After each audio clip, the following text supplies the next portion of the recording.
welcome to the This and That Gaming Podcast. It's episode 9, and with me tonight, it's me, Daz, as usual, and I have the team with me to join me tonight, and what a awesome night it will be, and show, obviously, and I'm just rambling on. I have Mark and Dave with me. How are you guys? Good. Wow, I was going to say, am I on mute? No, we were being gentlemen and waiting for each other to go first. Yeah. There was no cue there to start, so we kind of just got in a deadlock, basically. Suck. Hey, how you doing, Mark? Good, man. Good. How are you? Oh, I'm very well. How you doing, Dave? I'm excellent. How are you, Dan? I'm feeling so joyful and happy. So yes. Awesome. Yes. I'm feeling happy. I know it's not really game related, but the Dark Crystal series came out today, and I am over the moon. And I can report back. I've watched 2 episodes, and I couldn't be more happy. So there. Awesome. Crickets. This is where I need a cricket sound effect. Oh god. So what are we going to talk about today, guys? What's going on? Well, things first. Yeah. What we talk about. First thing we always talk about on every single episode. What's everyone been playing? You reckon? So, I reckon. You reckon? It's right on the agenda, man. Have a look at it. It's on the agenda. What's in the agenda, mate? Oh, I don't know. We just do shit by Remember, we make our own rules. Agenda? Yeah. What's an agenda? All right. Go for it. All right, who's going to go first? Mate, look, I can go first. I can tell you what I haven't been playing, because I'll be honest, I haven't played that much. And when I was about to... Well, I've been playing a lot of Donkey Kong, actually, for the Arcade Perfect podcast. And in turn, I went to update my RetroArch setup and deleted all my BIOSes and settings. So, yeah, that's what I've been playing. So I'm look, to be honest, I was that peeved. I haven't wanting to touch any games. It just pissed me off that much. So I know now I have to sit down on my Father's Day weekend and put my head down and bum up and fix my setup all over again. And thankfully, I gave Mark some of my BIOS files for the actual consoles setups for the launch box. So not all is lost, but it's still going to take me a while to set up again. But yeah, I haven't really been playing that much due to that reason. And Donkey Kong, I'm Donkey Konged out, mate. I am Donkey Konged out. Yeah. Yeah. So what score did you get, Daz? What's the highest score you've got on Donkey Kong? Mate, I don't even bother paying attention. I am that bad at it. I am that bad. Look, I appreciate the game. I think it's a good game, but I think it's overrated, personally. But, each to their own. But yeah, I'm pretty shit at it. It was good playing all different versions, though. I was quite surprised with some versions, which I'm not going to say what was my favourite one. You need to listen to the podcast for that one. So there you go. How's that for a bit of crossover promotion there? So, pretty good. Yeah, so sorry guys. Yeah, I didn't really actually play anything besides Donkey Kong. So yeah, sorry I'm not full of excitement this episode, unfortunately. You've let us down, Daz. I've let myself down. Trust me. Like I said, my weekend's going to be trying to fix my launch box, and that's going to be my game for the weekend, unfortunately. So what happened? What did the update just override everything? Yeah, that's what it did. I've done it before, and that's the funny thing. It actually erased everything in the whole RetroArch directory. It's like if it's going to uninstall, it should only uninstall the main files and leave like the BIOS files, even the ROM files. It should have left. I mean, but I didn't actually lose them. Thankfully, I had them in a different directory. But yeah, a lot of the INI files and all that were all gone. I'm like, this is not right. It was very, very strange. So So was it Xbox that you updated? Again. sorry, what was that? Who was first? Sorry, Sorry, go, Dave. no, Dave. I was just going to say, did you update Launchbox or was it No, RetroArch? RetroArch. So Okay, it's not all right. all the systems, but it's most, because most do use that. Thankfully, Dave, Amstrad's still working because we used its own emulator, so we're lucky there.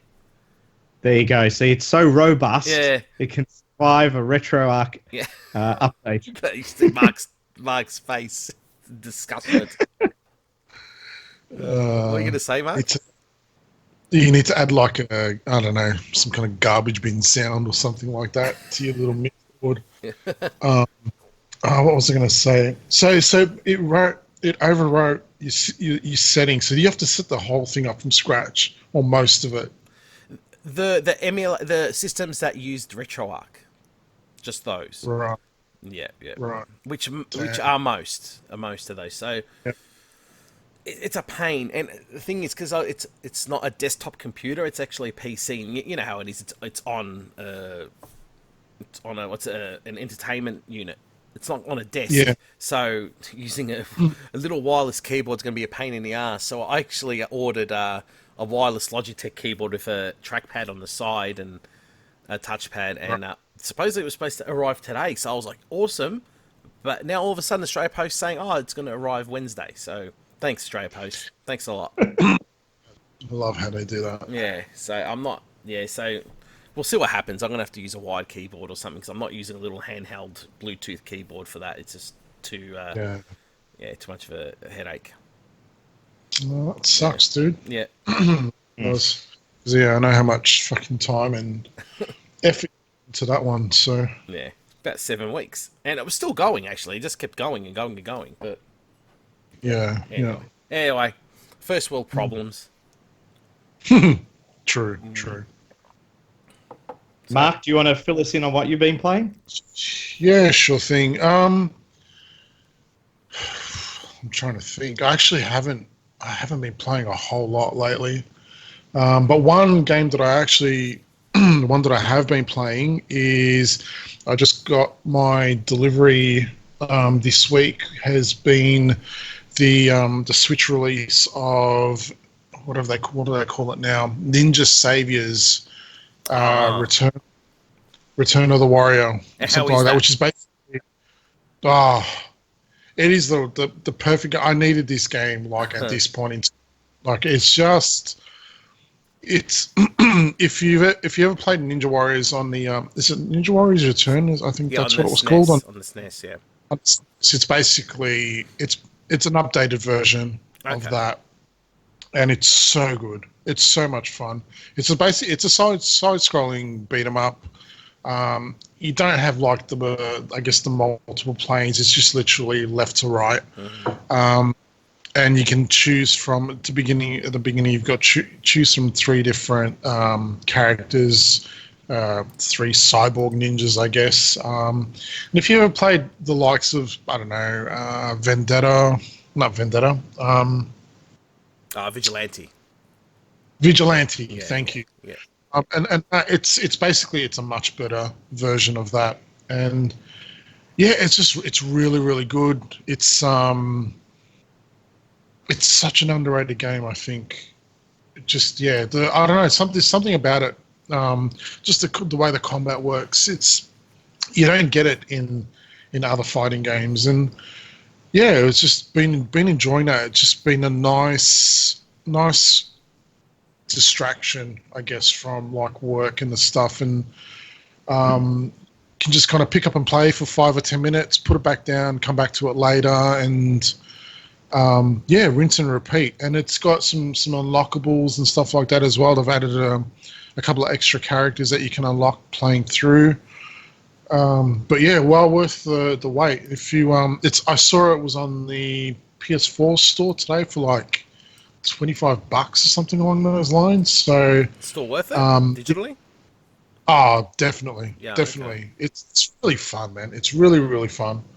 So that's been taking up a bit of my time. Besides that, I haven't really been playing a whole lot of anything else, to be honest. I've just been flat out with work, so I just kind of get home and can't be bothered picking up a controller. But I don't blame you. Hopefully it's going to ease up a little bit soon. Does it play a lot like the SNES version though? Yeah, dude. Oh. It's a SNES version, man. It's an updated version of it. Okay. I'm trying to think. It's essentially the same game, but yeah, with a couple of extra characters I think thrown in. I don't know. It looks more widescreen too, like it's stretched out. Yeah. I mean, you can add scan lines to it if you want. Mm-hmm. That kind of option. I don't know if there's many other changes to it compared to the SNES one. I'm just trying to think. Like from what I saw, it seemed to be pretty much the same game with a few extras. There's and what you can do is after each stage that you complete, you unlock a speedrun version of it, if that makes sense. Okay. So like attack or something along those lines. Yeah.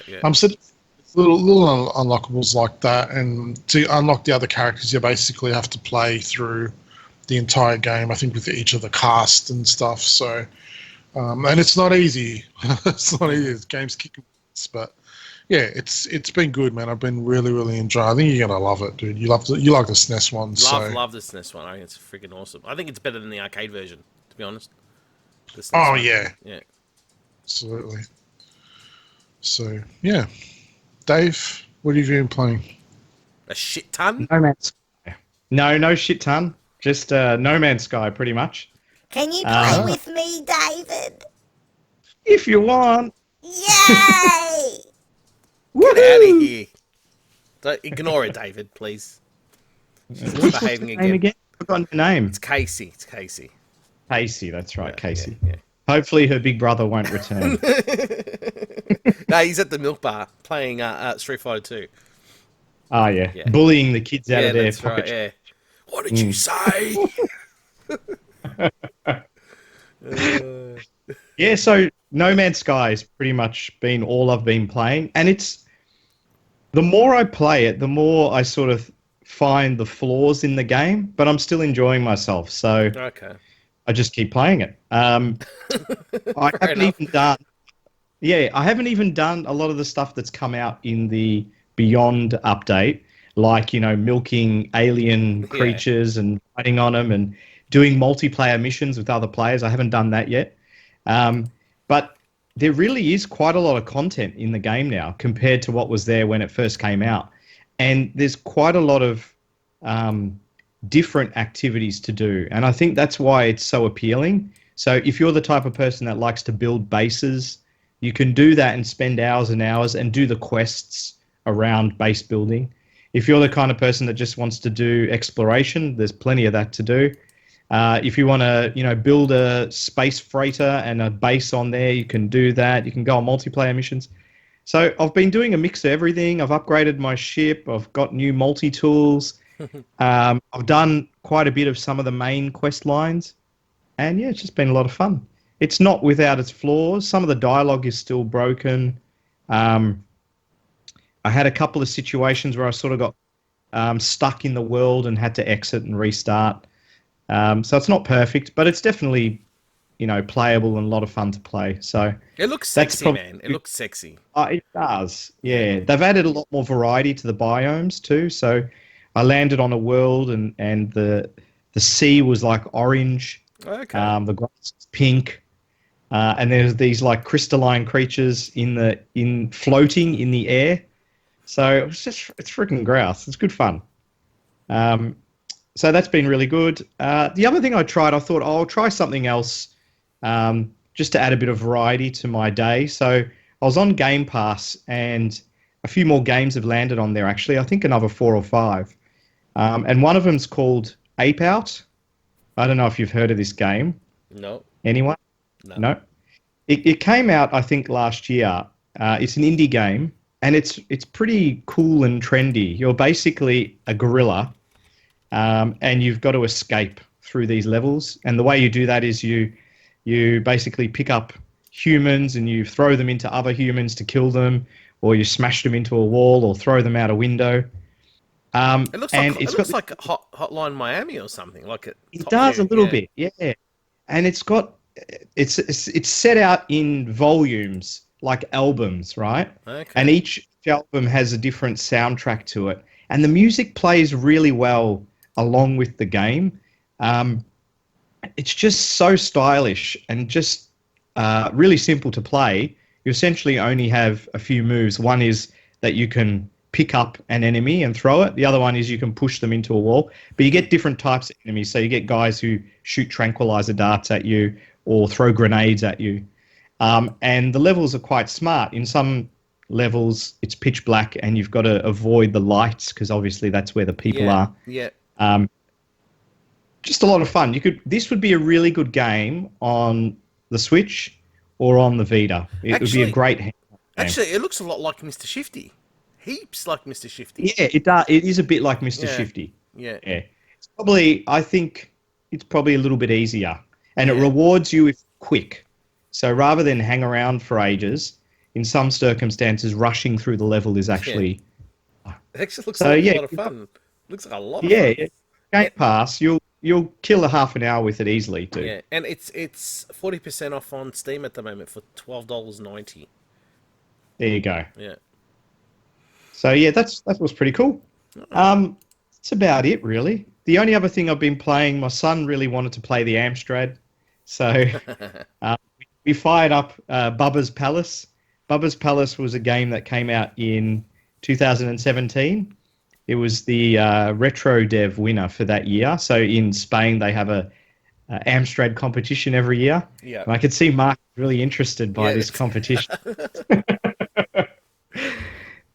So they have this comp every year. It's really good. They're doing it again this year, and it's done in conjunction with a university. So it's about teaching students as well how to program. Yeah. And this game came out of it, and it's just so polished. It's a puzzle game. You're basically a baby, and you've got to move rocks around and kill the creatures in the level, but you can't jump. So it's kind of like a primitive Pengu? Captain Toad. It's like Pengu or something. Sounds like Pengu. Yeah, kind of like that. Yeah.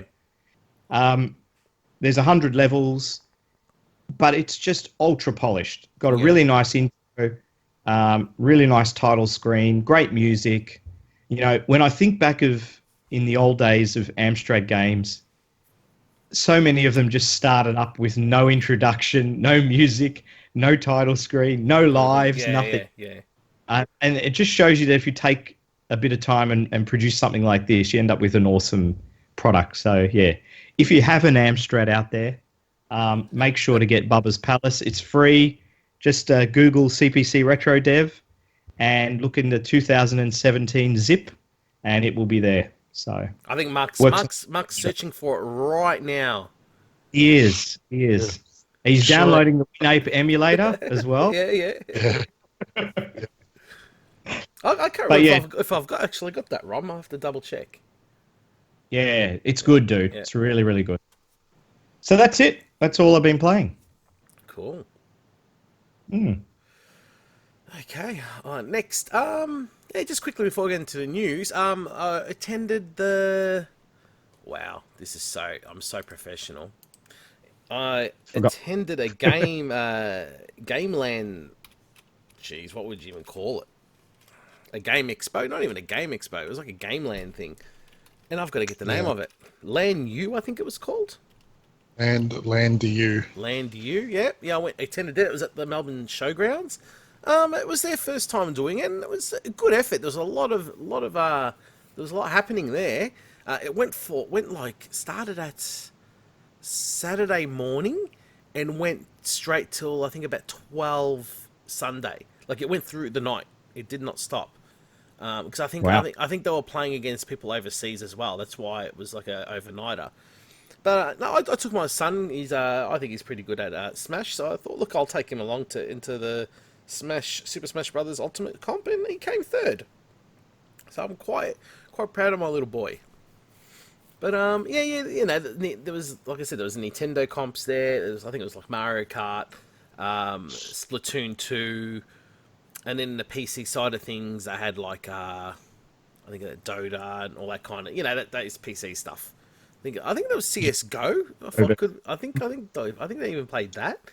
There was Call of Duty on the PS4 tournaments for that. So, but it was more of a PC orientated LAN thing, and it looks like a lot of people had a lot of fun. There was a few free arcade games there sitting there. Time Crisis 2, Point Blank. There was the Mario Kart GP 4-player sit-down cab there, and I played an indie game there called Shape Arcade. Some indie developer was there from Caravan Games, I think they're called, and I played it, and that was quite good. And so I was playing that and giving the developer some feedback as he asked. But I reckon it's going to be a really good game. It's a puzzle game.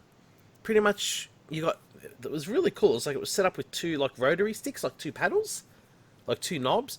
You have to move. One knob is to move a shape across the bottom, and there was 4 different shapes falling down from the screen. And what you had to do with one knob was to move the shape towards the other falling shape, and using the other knob to change the shape to match. Does that make sense? Sort of like a DDR with the arrows. Is that kind of thing? So it was very bare bones, but I can see this game being very, very addictive once it's like finished. But it was great. I think what helped it was the control system. So I don't know if he does release it on the Switch or Steam or whatever. I don't know how he's going to incorporate the controls, but. So anyway, check out Shape Arcade. If anyone wants to suss it out, you can just Google it and you can go to the website and check it out. But yeah, that was it. It was a quick little tournament. It wasn't there for too long, but it was fun. It looked good. It's what you could see, they were streaming on Twitch, and it was good. What you could see, like even in the background, and I think you could just go in and. Pay your fee, your entry fee, take your own setup, and just kind of play to the network, and just play and have fun. So, like the good old days, man. Good stuff. Yeah. We'll link their Facebook page to our description, so you guys can go like it, and then hopefully attend the next one. I think they're doing one in 6 months' time again. I'm not too sure though. Good stuff. Yeah, cool. That's it. We're going. So, what's it time for, guys? It's time for.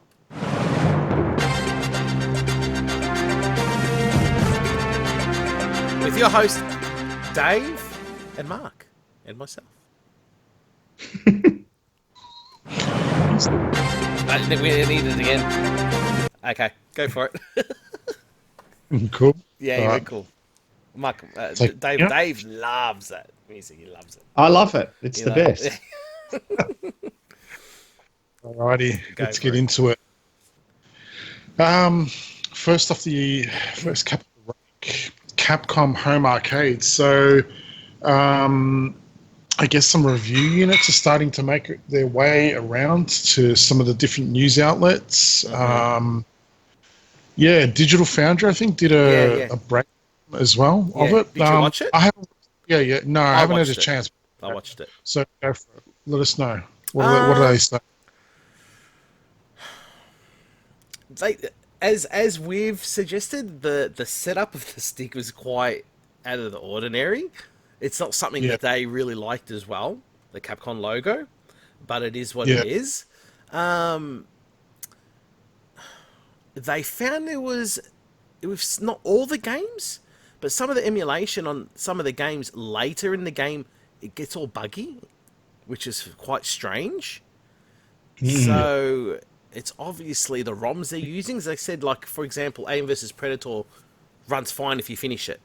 But I think it was like Darkstalkers or something like that. Near the end of the game, it starts getting all glitchy and stuff. So, yeah, it's really weird. And it's using Final Burn Alpha as well.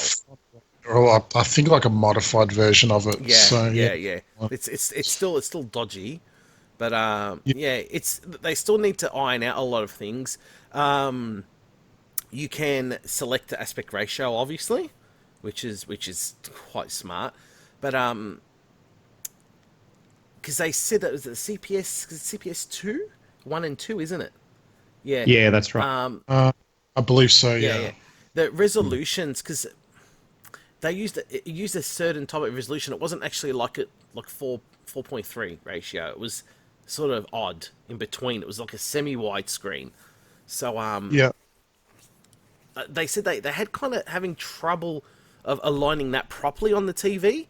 They go, if you have like a TV that can fix the ratio properly, like with increments, you'd have more of a better chance to make it display better. There's also scan line options. There's a smooth option. They said that looked terrible. Well, for the purist, it would. They said the scan lines was okay. It was a nice touch, but wasn't really that necessary as far as I remember.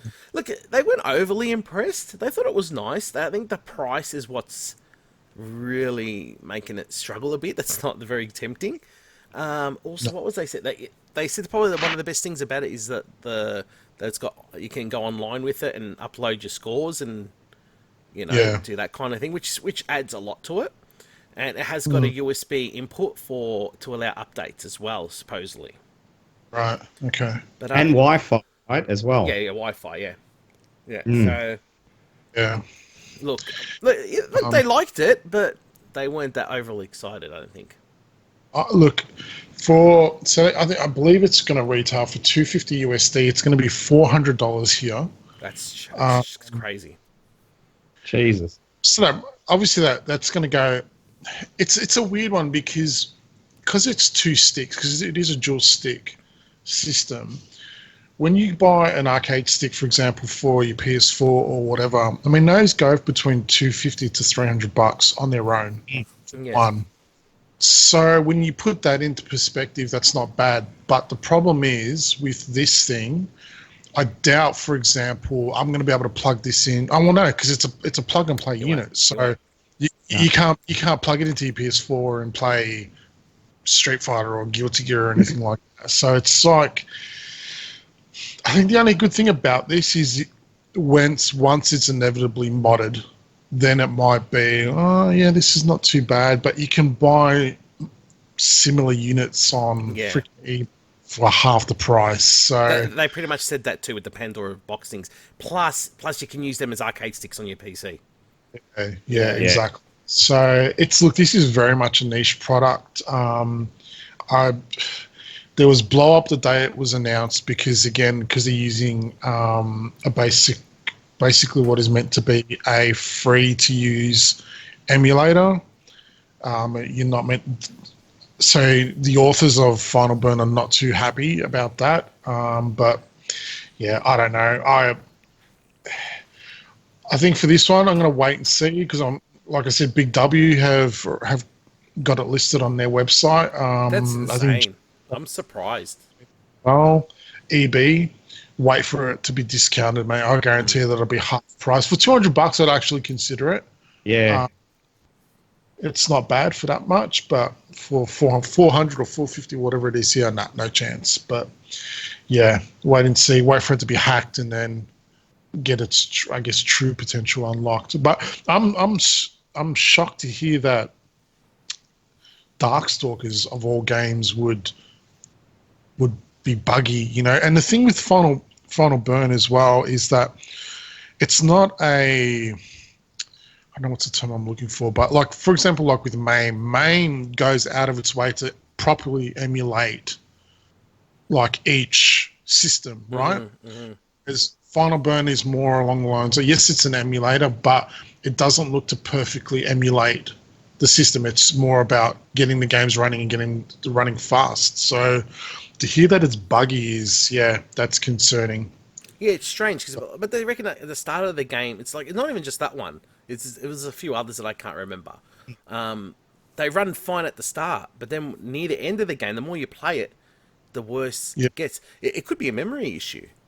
Yeah, I was going to say it's like a memory issue, like it's running out of something like that. Yeah, who knows? But then they played a few other games and all the way through, and they were fine. So who knows? Hey, did that?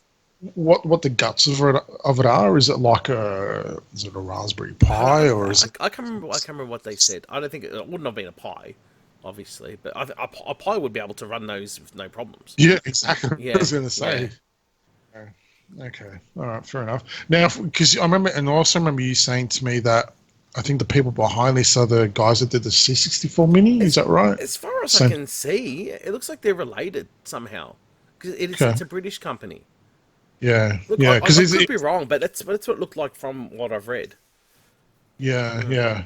I know Capcom are trying to like distance themselves as much as possible. Yeah. Anyway, alrighty. Next up, there's this one, Launchbox for Android. Oh yeah, This is yours.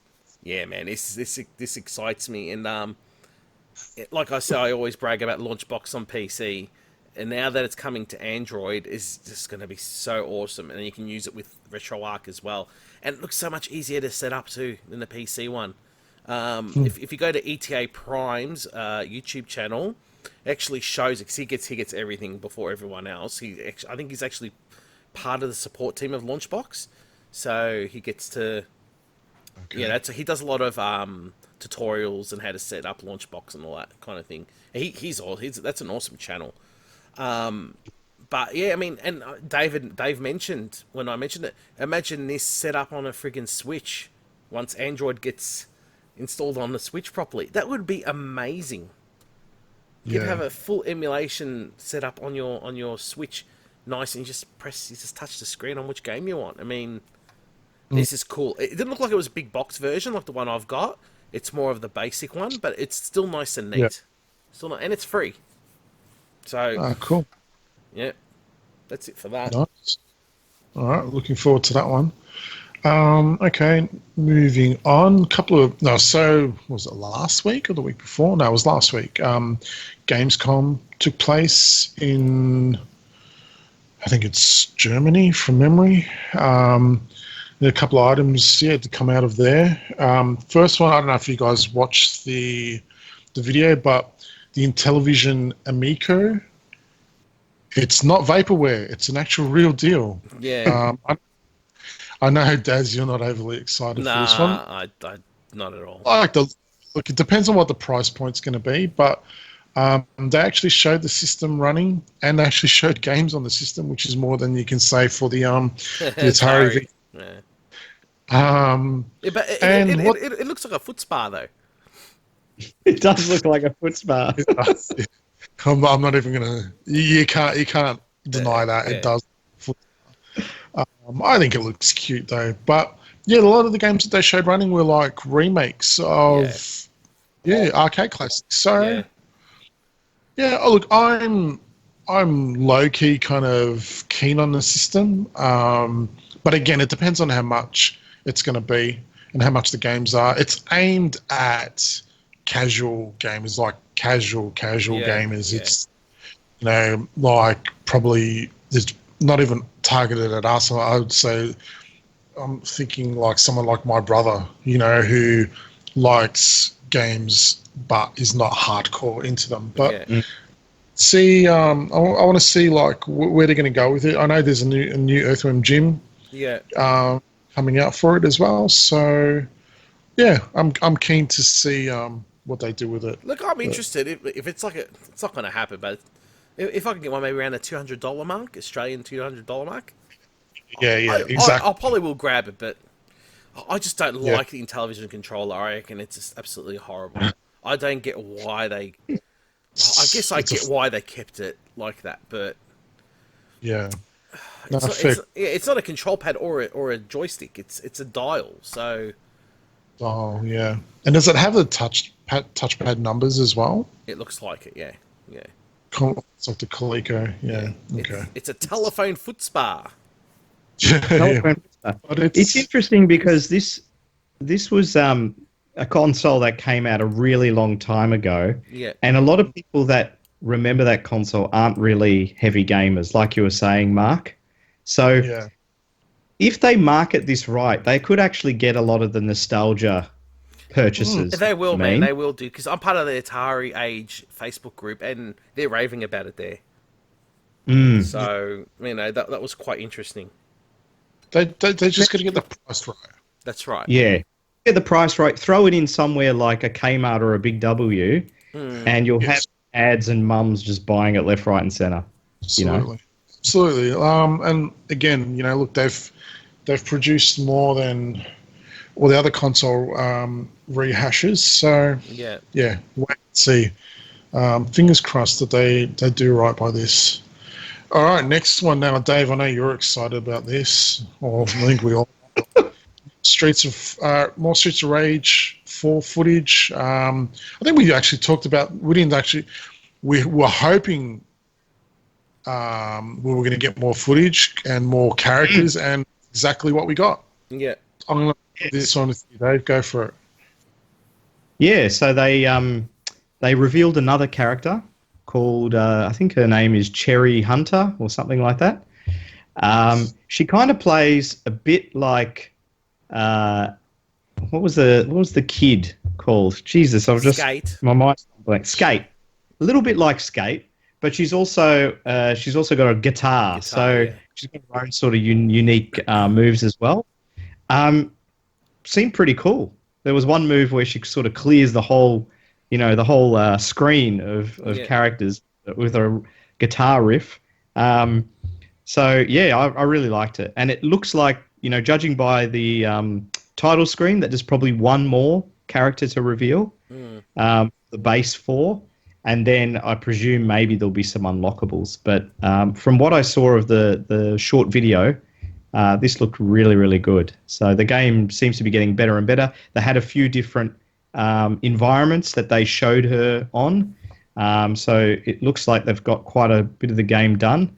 And some of the environments look really interesting too. So, yeah, what is What was They that? showed one of the bosses from Streets of Rage 2 as well, I believe. Yeah, look at As the karate guy, yeah, that one. Yeah. Yes. Yes, you're right. What's Yeah, his name? the second in command, basically, that you fight just for Mr. Big or whatever. Yeah. Look, I don't want to come out as a negative Nelly, but I can't. The graphics, the graphic style, I don't like it. I really don't like it. It doesn't matter what I think in the end, 'cause that's how it's going to be, but I don't know. It just, I don't like it. It's just too animated for me. I wish they went more of the, that Fights of Rage, whatever it's called. What's that one on PC, Mark?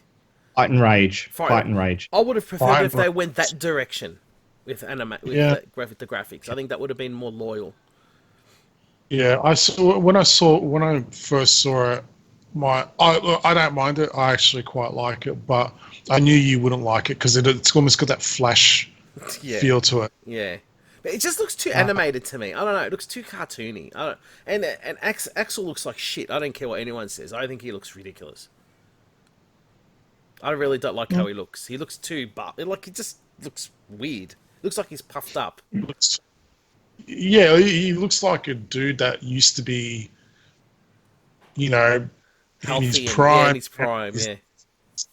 He's older and he's a lot like me. He's eating too many fucking hamburgers and shit. I was going to say he's like Steven Seagal now, instead of how he used to be. Yeah.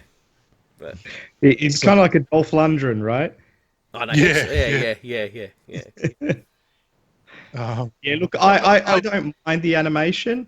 I agree with you on some levels, though, Daz, that it kind of looks... It's like it's overly animated with a few frames missing, But I'll reserve my judgment for when it actually plays. Well, If it plays well, probably won't mind. So far, they seem to be delivering the goods, so let's hope there's a max for Character 4. Yes, no Max. chopping Max. No, I don't want the chopping man. I think we'd be disappointed though, because looking by the silhouette, it looks almost like a Bobby sort of. cyber. If you look at the art, it almost looks like an androidish or cybernetic type deal. Well, so Zen might be back. Is it Zen? Yes. Yeah, maybe it's Zen. He was boring. Yeah, I definitely like it. What I liked about this trailer is we actually got a little bit of lore with it, because Cherry is actually Adam Hunter's daughter from the first game. Oh, So sweet. So I love a bit of backstory. So yeah, cool. Still looking forward to it. Yeah. They still haven't given us a date though, so but hopefully it's not too far off in the future. Alrighty, next one. More Gamescom news. This one's got me scratching my head. Death Stranding. We saw more footage of it. What the fuck? Yeah. This doesn't interest me whatsoever. It's fucking weird as hell. This one was. This is like shades of the Bethesda press conference from E3.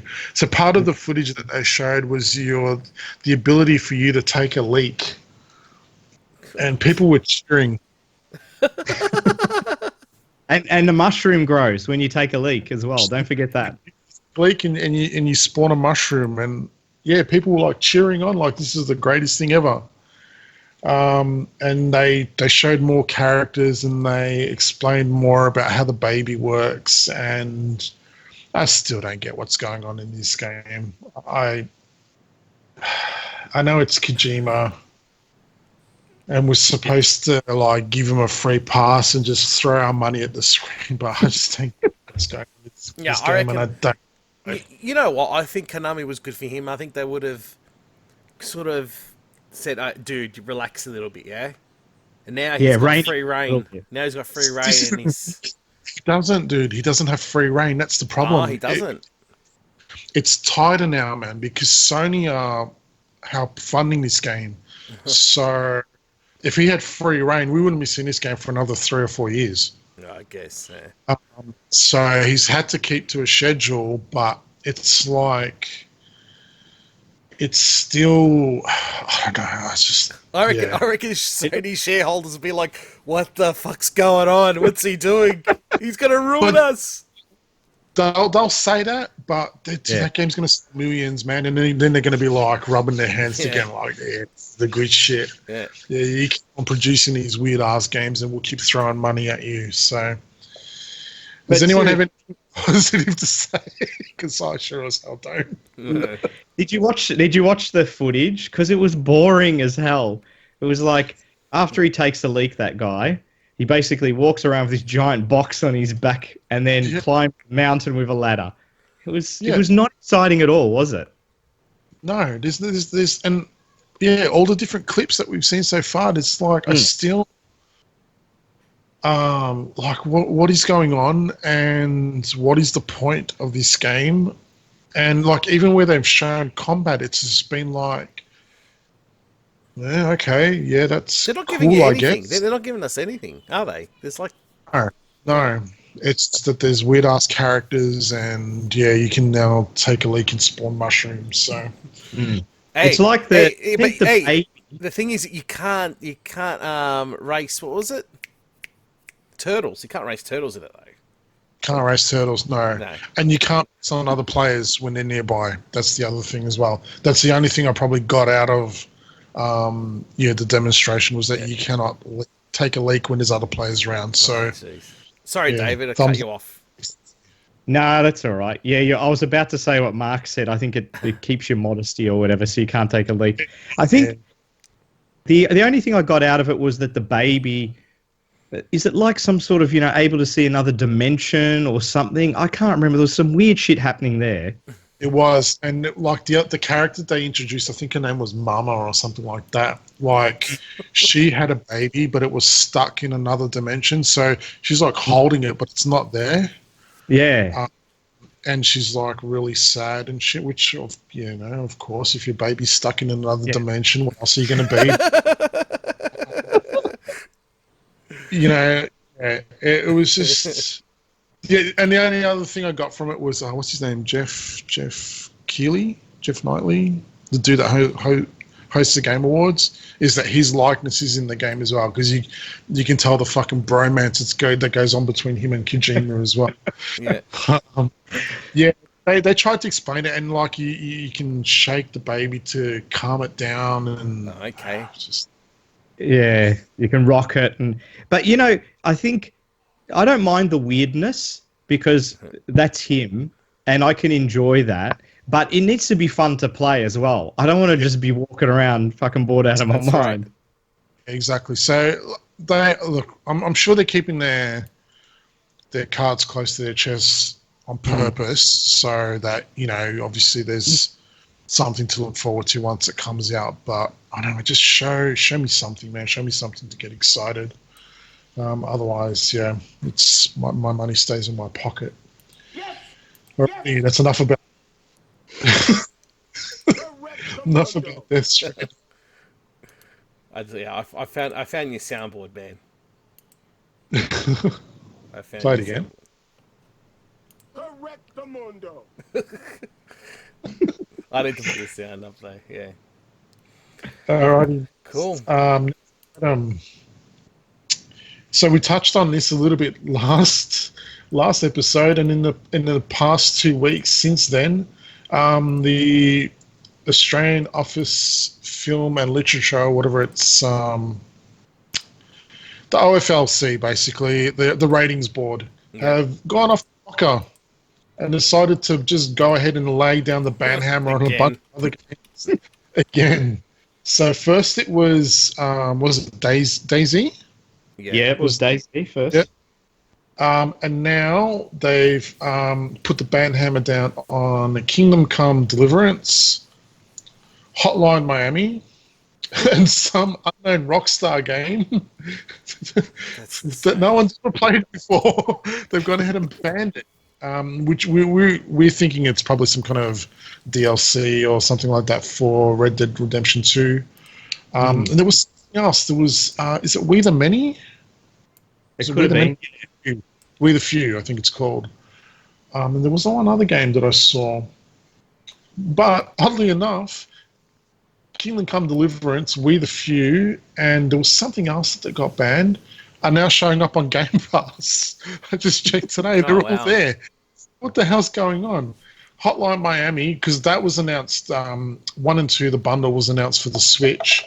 That went on sale for a couple of days, then had to get taken down. An Australian store? Yeah, on the Switch Australian store. Yeah.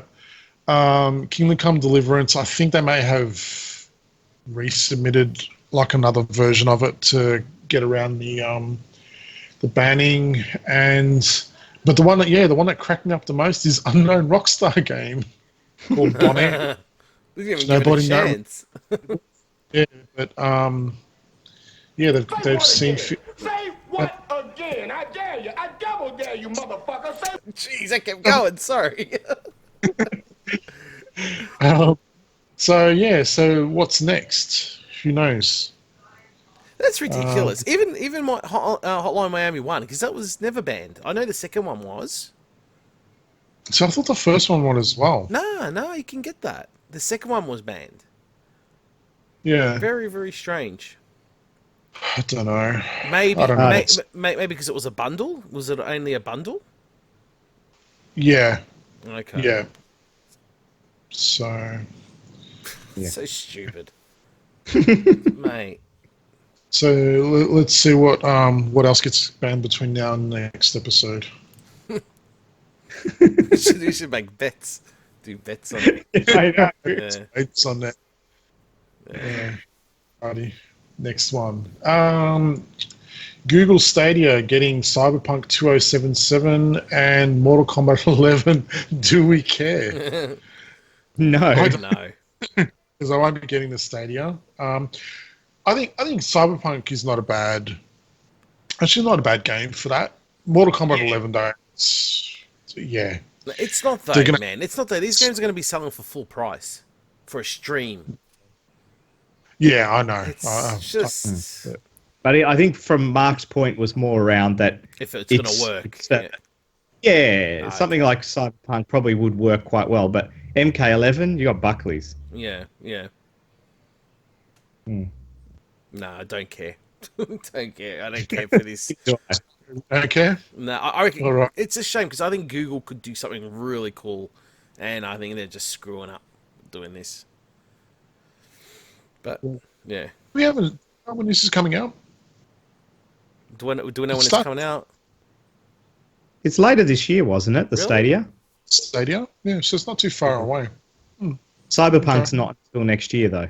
Cyberpunk is that's amongst the clusterfuck of 2020. But anyway, alrighty.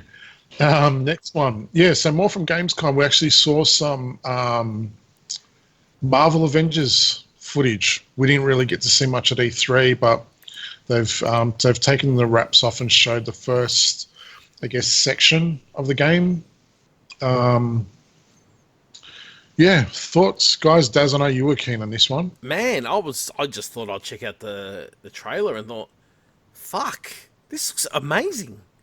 This looks so free. It looks, you know what? To me, it looks like a really high-end PC game or something that's going to be on the next set of consoles. But obviously not. But geez, that looks fun. It looks like a lot of fun, and the graphics just look friggin' awesome. But yeah, I thought it was the variety of combat was really good, and each character sort of really was like a superhero. You know, Thor was using his lightning to knock out heaps of enemies at once, and Iron Man was flying around. It looks really cool. Apparently, the final game will be a bit more open worldish than these sections were, because they were quite close in. But it looks like it just could be a great fun game. You could pick up and just, you know, destroy enemies, go through a few levels, and have a good time. Is Spider-Man in it? Ooh, I didn't see any Spider-Man. They just showed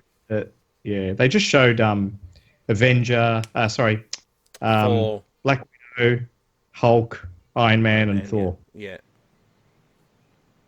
Yeah. He will be, because the whole MCU thing doesn't extend to games. It's only for movies that Sony's got the rights to. Okay. Yeah, I don't know. I've still got mixed thoughts about this one. Like the combat looks good, but there was too many, for my eye anyway, like too many quick time events. Like I just found a lot of them. And my only other thing is, I hope, like, as you, because I'm assuming there's going to be like experience in the works in there, that as you level up your characters, that you can unlock maybe like more combos and stuff like that, because it did seem to be like the same ones like over and over and over again. But otherwise, look, this is like, this game's going to be like right up my alley. This reminds, so I used to play an MMO called Marvel Heroes a few years back, and which has unfortunately been shut down. And so this is probably going to be the closest thing that I'm going to be able to get to that again. So I'm really, really hoping it's going to be good. It's going to be four-person co-op, so that means like going to be awesome fun. Oh, so wait a second, is this an online game? Yes. Oh, I thought it was something like, I don't know, like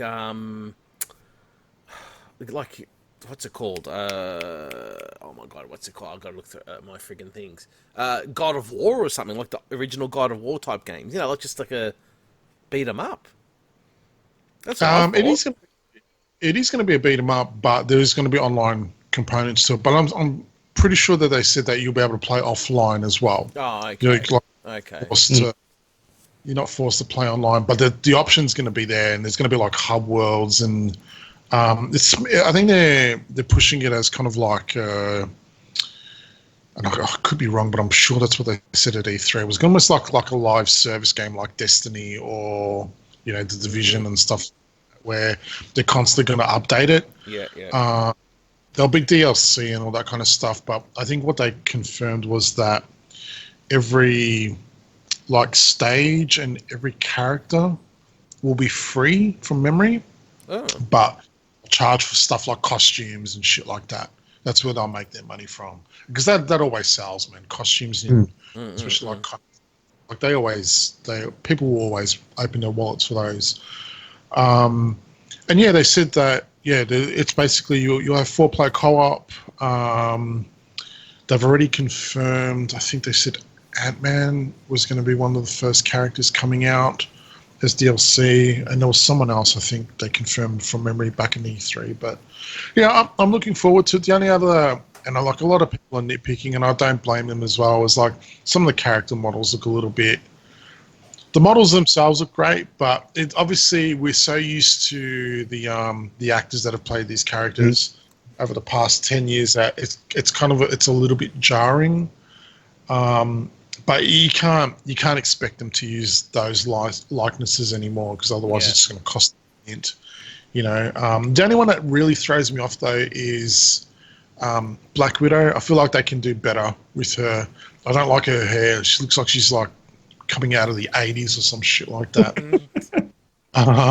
But everything else, look, the game looks great. I'm looking forward to it. I'll definitely play the hell out of this. Hopefully we might be able to play co-op or something like that together. But it's looking good so far. It's looking good. Like I said, I just hope there's going to be, extra combo paths and stuff like that. That will keep the game, keep the game fresh, I guess. But yeah, I'm looking forward to that. I think it's coming around the same time as Final Fantasy VII Remake, I believe. That, oh God, start of next year is insane. Alrighty, next one, Call of Duty Modern Warfare Remake. Dave, I know you wanted to talk a bit about this one. Yeah, look, I didn't want to spend too long on this, but if you guys get a chance to look at the trailer for it, it's well worth a watch. Their production quality for a trailer is unbelievable. Like, if you're not pumped to play this game after watching that trailer, there is something wrong with you. It's kind of weird because it's a remake of Modern Warfares in general. It's not like they're remaking just Modern Warfare 1, right? That's what the impression I've got. It's kind of just another Modern Warfare kind of... It's really hard to describe. And so when you look at the trailer, some of the scenes look really familiar, but some don't. So I don't think it's just taking the original Modern Warfare 1 and jazzing it up. I think they're doing a lot more with it as well. But watch the trailer. Let me know what you think, because it gets you pumped. Okay. Because I was going to say, I thought they've already remastered Modern. I'm not a Call of Duty person. They have. Base, but I thought they were already remastered. So they're doing that again? Yeah, it's that's why it's not exactly the same. Okay. So they did remaster when they released. Which Call of Duty was it? One of the recent ones, and it was like one of the editions with that. You could buy it on its own, or you could get it with the. That's what I remember. Yeah, and then I think everyone ended up playing like that version instead of the current game, something like that. And plus, this is going to have a lot of the newer multiplayer niceties that people are used to now as well. But I only play CODs for the campaign. So if they produce a really cool campaign, I'll buy it for that reason. Yeah. All right. Cool. I'll definitely check that out. Like I said, I'm not a COD guy by any stretch of the imagination, but I want to check out this trailer. Alrighty, next one. This is probably one where I'm the only one that's excited for it, but Final Fantasy Remaster. We finally got a confirmed date, September 3rd, so they couldn't have picked a worse time to release this. God damn it. It's the same week as Monster Hunter, and between Astral Chain, which came out today. So I'll be picking this up, but I'll probably wait a little bit. Look, it looks good from what they've done. And what I like is that they're kind of a little bit self-aware of the memes surrounding Final Fantasy VIII. If you there's that one scene where I don't even know the female's character's name, but she says to Score, "You're the most handsome or the best looking guy here," and it's just like pixels. But then they've shown the difference between that and the remaster, and the remaster just looks very, very sharp. So, but I'm going to take a stab in the dark. Care factor for it, you guys, is probably like 0 or less than 0. Yeah, not keen on it. Hey, if it makes you happy, that's good. No, I'm happy for it. No, I'm not even being a smartass. I'm actually being genuine. As long as you're happy, if there's people out there that love the game, so who am I to say that shit? The good thing about this is it's Final Fantasy VIII. It's always been the overlooked one. Like we've always gotten remasters of 7 and 10. We've gotten 12 as well, but 8 for some reason has been like the redheaded stepchild. So it's good to finally see it getting its due. I'm just hoping for a physical release down the track. So we can put it on the shelf, yeah? Yeah. Yeah. Whoop. Straight. Never played again. All right, next one. This one, we'll keep this one a little quick, but it was brought to my attention a couple of weeks back. It says Marcassa all over it. Friggin' hell. It does. So if you've listened to myself and the lads over the past few different podcasts, you probably know. Hate them as much as you can. I am very much the pop vinyl collector. I like my shitty collectibles. Soulless plastic. Soulless plastic. Someone brought to my attention even more soulless plastic. Something called Cubs Collectibles. Now, when I first saw these, I was like face palming because I'm like, Capcom, please, what are you doing to me? Because the first ones that I got shown were Street Fighter 1. So what these are, absurd as it sounds, is that these are rubber duckies. You know what I wish you had on your soundboard? Do you remember? I think it was the Muppets. It was Sesame Street. Yeah, rubber ducky. I wish you had that on the soundboard. I do. So it's I do. Rubber ducky, you're the one. You're the best and not so fun. Casey, get out of here. God damn it. So they're rubber ducks, but Street Fighter. So there's Ryu, Ken, I think it was Blanca and maybe Chun-Li or something and like Ryu. that.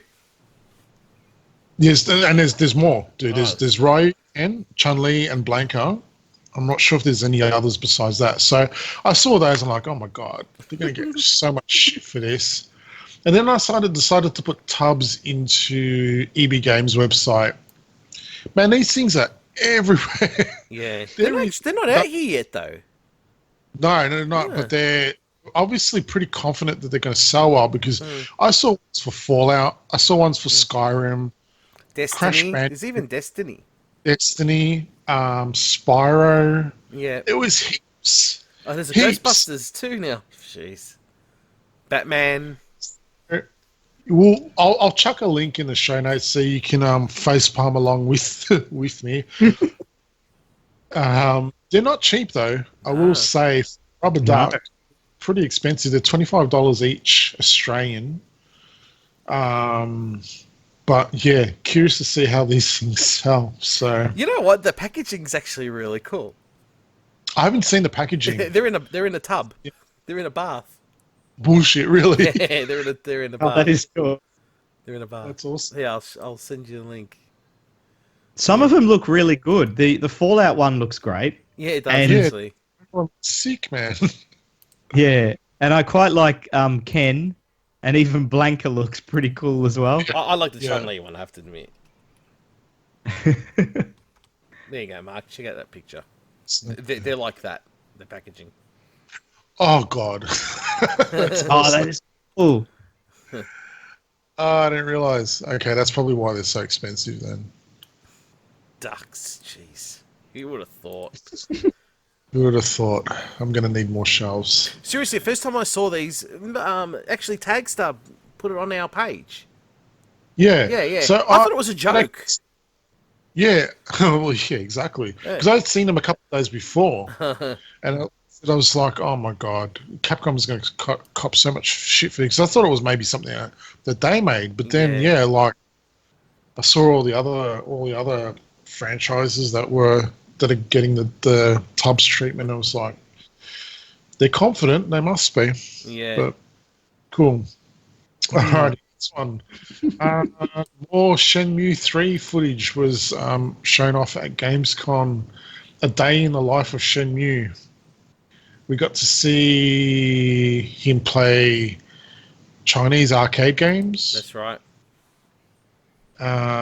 We got to see him do kung fu in some kind of, I guess, street fight type thingy. Mm-hmm. I don't know or the correct term is. Still not impressed. No. I'm not the target audience for this though, I have to say. So I'm not a big Shenmue fan. It's coming along. It's just that the characters still look a little bit wooden to me. It just doesn't look right. It just does not look right. Did I just say Well, it it- doesn't look right? It's Yeah. just. Well, it looks like a Dreamcast game, right? It does. It Do you does. want a Dreamcast game? Yeah. I'm starting to wonder because even like the audio is, I don't know, it's kind of off. Is anyone else getting that feel like when you listen to it? But it sounds like it did on the Dreamcast as well. It's very Yeah. sharp. If that makes sense. So yeah, I look. I don't. Yeah, I hope Shenmue fans get the game that they want. Yeah. And, You know what, guys? You know what, guys? Hey, mister. Let's go to the arcade. Okay. That is so bad. What was the other line? I can't remember. Was it straight after? Wait a second. Let's just go back. It was towards the end. It was like the master. Oh, you look like a. Let's go to the arcade. Maybe I should play one. Ah, okay. So it was near the end, was it? Yeah, he said something like, "Oh, you look like a master of martial arts" or something like that. Oh, when he's about to get into the fight. Oh no! You look like you're from Japan, and your appearance suggests that you're a martial artist. Oh no. I was wearing a bomber jacket and a t-shirt and jeans. Right. Yeah, it just looks too wooden. Like they look like mannequins. It's like, look. You know what? The graphics are crisp and stuff, but they just made them look too wooden. Like you guys said. I reckon that ruins the game. I'm starting to wonder if it's done on purpose though, because like I said, between the visuals and the audio, it's almost like they're trying to make it look like a Dreamcast game. So I don't know. No. We won't be missing what they're trying to do. Yeah, it's probably done intentionally. And it's funny, I'm actually on the Shenmue 3 page and someone's just posted a comment, "Hooray, refund news." I think it's being a bit harsh. Like, it really, if you're the type of person that loves Shenmue 1 and 2 and still have the patience to play a game like Shenmue 1 or 2, then you'll enjoy this, is probably what's going to happen. But a lot of people played that at a time when they had a lot more free time than they do now. I don't know if I can sit there just playing these crappy arcade games and, spending a day in life lifting goods with a forklift and turtle racing and all the rest of it. Yeah. I reckon we're wasting too much time on this game. We need to go to the next subject. Yes, I think so. I'm going to skip a couple of these. Yep, cool. Move on. Unexpected news yesterday, actually. Aladdin and the Lion King are getting remastered for the Switch, PS4, and Xbox. That's cool. That was out of the blue. Wasn't expected. It's good news. I'm not a huge fan of either game. I'll be honest. I like Aladdin more. The good thing is that it's the Mega Drive version of Aladdin. So, you guys happy? Yeah, I think it's great, especially Aladdin, and it's sort of like they're giving you like extra modes and that kind of thing as well. And there's one thing I don't like, and they did it with on the Switch, what's it called? The SNK Classics compilation. You can do rewind during the game, and you can do that with this. I don't like that option because I use it, and it just makes the game less fun. But I feel like I have to use it because it's like it's there. So I mean, it's anything I didn't really like. I don't know. I reckon that option should be turned off if you can do it. But Lion King, I didn't really play much back in the day. But Aladdin, I absolutely love it. And if they're gonna make it look nice and sexy and up the resolution and graphics up a bit, I'll probably grab it digitally when it's on special. I wouldn't go buy a physical copy of it if there is one. But yeah, I think it's fun to just to chuck on and play again. Yeah, I'm happy with it. Is Aladdin one of the ones coming on the Mega Drive Mini or not? I don't think so. I don't. No. I don't. No.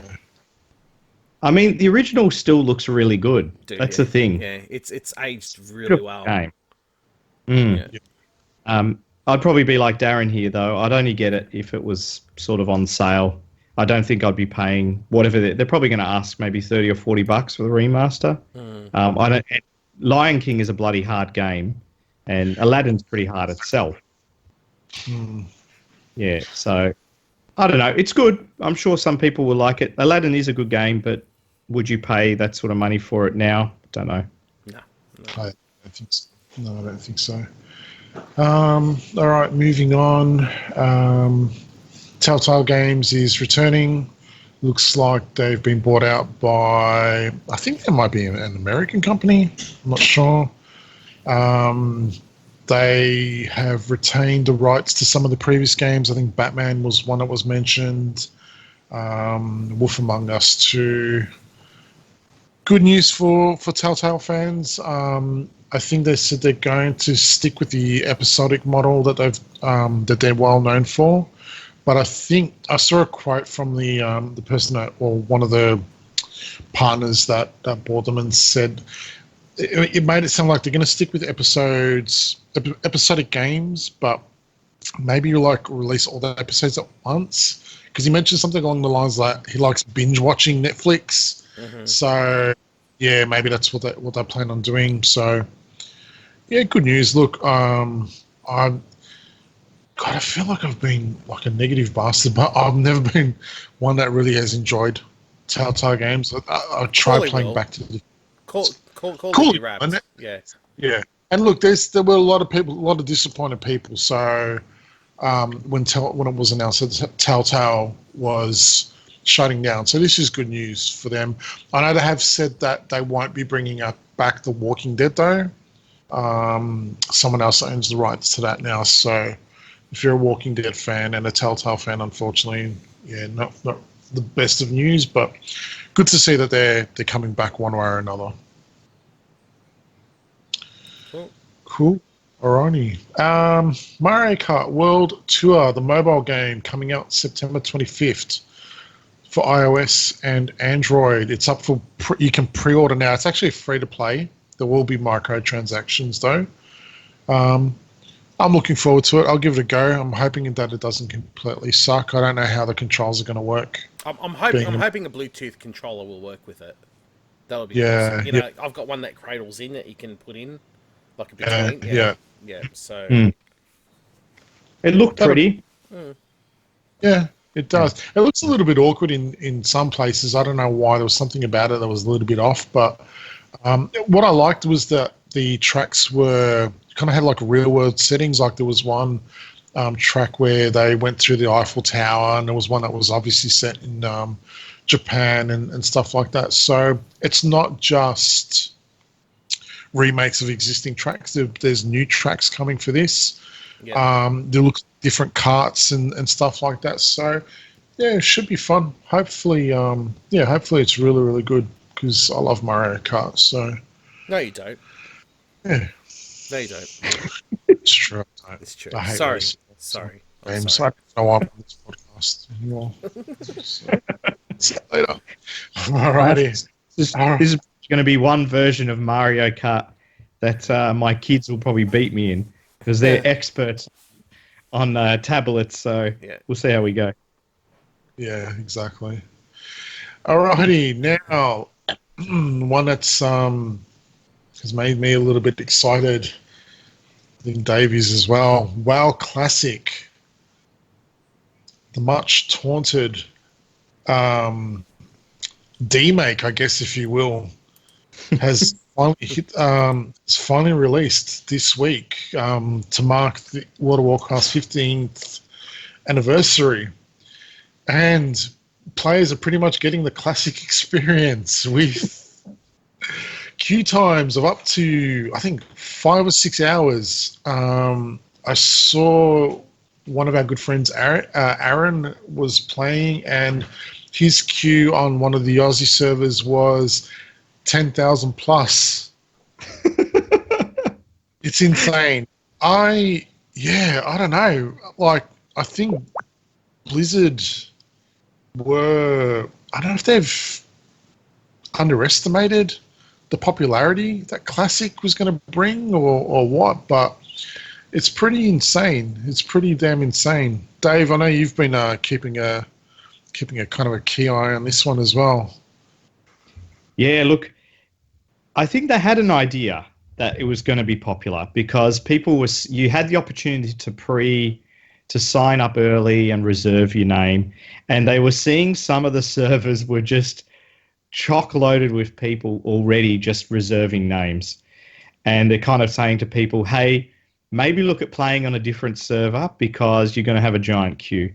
But I still think they underestimated it even to this day, because they probably thought, oh yeah, we've got all these people reserving their names, that gives us a good indication. But no, there was many people who didn't reserve a name, have just gone in on the day, and the queues have been 5 hours, 6 hours or longer. Now, some people have said they've barely had any queue. So I think if you chose one of the less popular servers, you might be okay. But people want to play with their friends, or they want to play on a server that was sort of nostalgic to them in some way, shape or form. So I think that's part of the problem they're having. Yeah. And in terms of... Yeah, go on. Is it free? No. Oh, okay. Oh. Wow, so you'd be spewing if you bought it and you couldn't play. Yeah, so it's a subscription based. So the game is free, but you've got to pay for the subscription up front. So the $16 a month or whatever it is. Mm-hmm. Exactly. That sub is for both. So it's for the current version as well as classic. So if you're not able to, for whatever reason, get into the classic server, you can always just hop on and continue. On the current. Can we talk about the queues in the game as well as the queue waiting for the game? This was hilarious. So basically, World of Warcraft, as you know, has a lot of quests in it, and particularly back in vanilla. So this vanilla WoW is essentially the original WoW release, although this is slightly ahead of original WoW. It's patch 1.12. But original WoW, a lot of the quests were essentially fetch quests, go and collect these, or there is an NPC, go kill it, and then come back to me. Now, once you kill the NPC, another player can't kill it, at least for a period of time until it respawns. So you can imagine when about 500 people want to kill the same NPC, what's going to happen. Yeah. But surprisingly, what they were experiencing was people were actually queuing up in a line in an orderly fashion in the game, waiting for their turn to kill an enemy so they could complete the quest. Did you see this, Mark? I did. It was hilarious, and it brought back memories. This is like every expansion that launches, probably up until maybe, I think it was maybe Mists of Pandaria, where they brought in the option where if you tagged a mob, you got credit for the kill, right? It's like it's expansion launch day like 101. Like, this stuff happens every single time. But I found this hilarious, because look, at least when I don't play anymore, but when I was playing, there was no orderly queue. You grouped up on that mob, man, and you tried to get that kill first, and then you took the piss out of everybody else that was waiting to do so as well, and then you ran off, But this is hilarious. You see you just see this line. So imagine that, right? You're waiting, say, 4 or 5 hours to get into the game. You get in, and then you've got this quest where you've got to kill this mob, and then you're waiting another 2 hours just to get your turn. Because I think from memory, the respawn time was at least 3 or 4 minutes long, if not longer, for the mob to come back. So yeah, it's funny, but this is what people want, mate. People want that classic experience, So I've been watching a few streams here and there, and it's brought back some like really good memories, and just even like I was watching one guy yesterday that was playing a warlock, and this was back then. Warlocks still used wands, so he wouldn't run out of money. He was using his wand while his void tanked. It was just like little stuff like that. I was like, oh geez, man, this really was like the good old days. Yeah. Yeah, good stuff, man. Good stuff. It has kind of like I'm kind of getting the itch to resub, but yeah, I know if I do, it's not that I'm going to be disappointed, but like back then, like I had friends that played and stuff like that, whereas now everyone's kind of moved on. So I have to keep telling myself, dude, you're just going to waste your money if you resub. Yeah. I know, it's fun. You'd think seeing all the queues would just put you off, but it actually probably encourages me more to play the game. It's having the opposite effect. It's like, those days were frustrating, but those days were fucking awesome as well. That they really are, like they were the glory days, so to speak. But what I'm interested to know now is like, well, where do they go forward with Classic? Like how far? Because once you get to Burning Crusade, it's not Classic anymore. I mean, it is Classic, but it's not vanilla. Are people going to want that? Like, if I was playing, I personally wouldn't, because for me, I love Burning Crusade, don't get me wrong, but when they introduced, like, for example, like flying mounts, that killed a lot of world PvP.